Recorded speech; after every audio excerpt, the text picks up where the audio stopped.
Hi, everyone. This is Tori Davis. I am the product design manager for the Foundations group.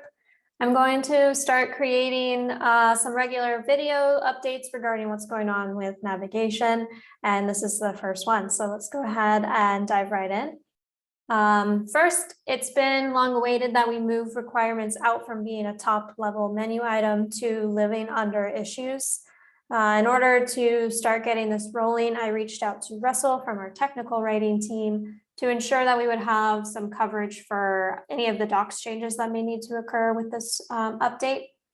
And then I also paired with one of our backend engineers, Lucas Charles, to get this merge request started to move the nav item. So this should make it into 14.4.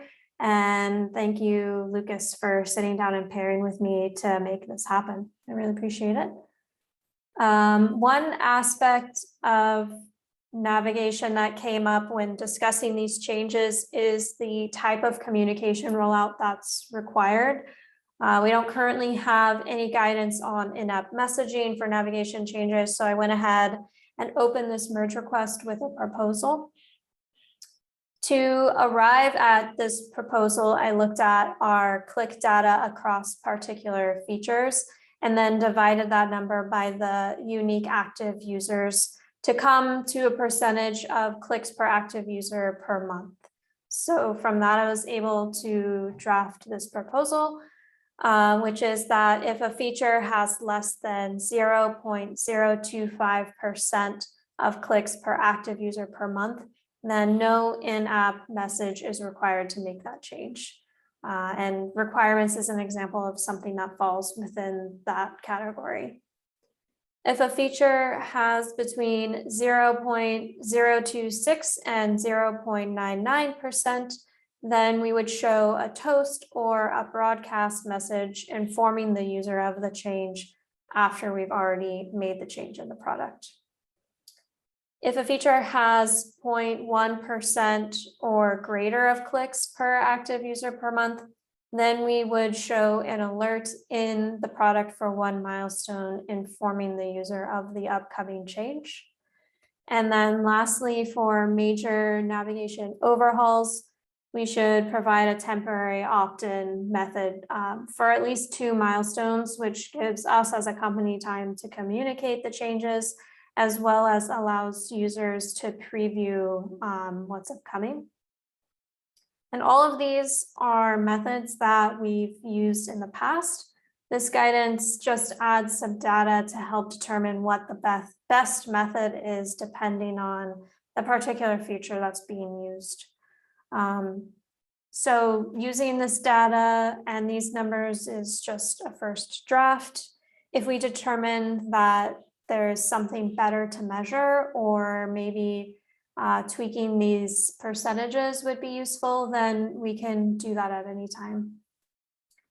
Lastly, there is a note here at the bottom of this merge request that notes that documentation should always be updated and all changes should be included on our release posts, and that we can also make use of feature flags or rolling out changes slowly to users over time as a method of just getting more feedback early before releasing it to everyone. So if you have any feedback on this proposal, I will link the merge request in the video description. So you can add a comment there or reach out to me really anywhere. I'd be happy to discuss it.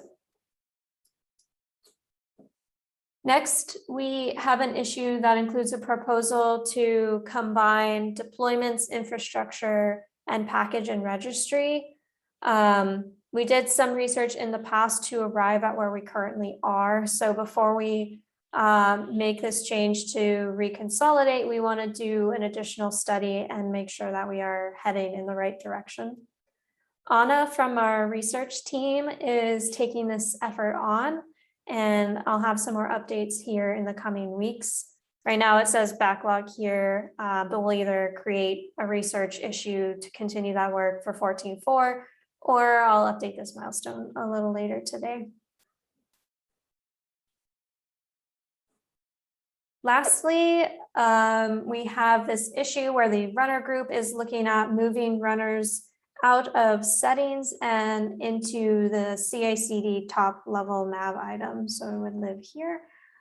There are a few reasons that the team believes that this is the right place for runners to live.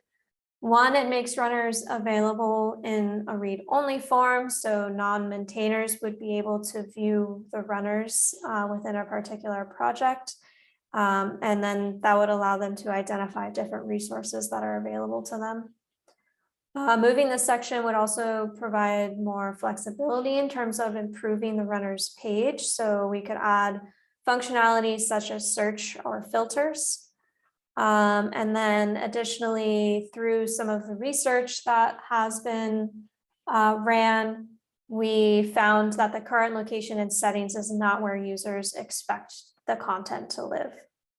So this change does not add a top level menu item for projects. It would just live under the CI/CD menu here.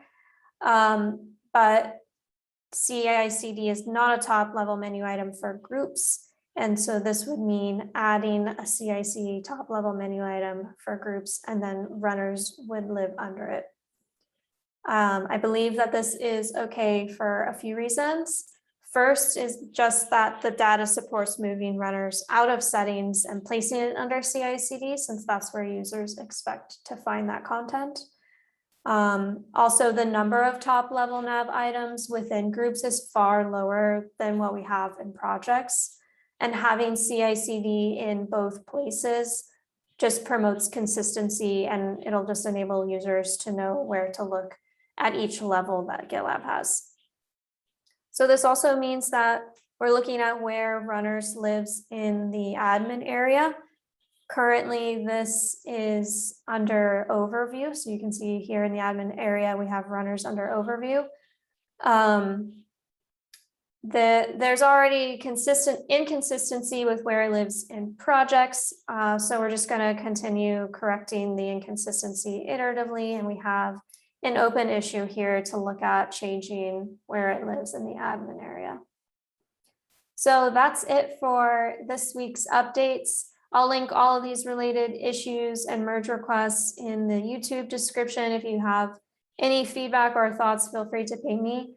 And thank you for watching. Until next time.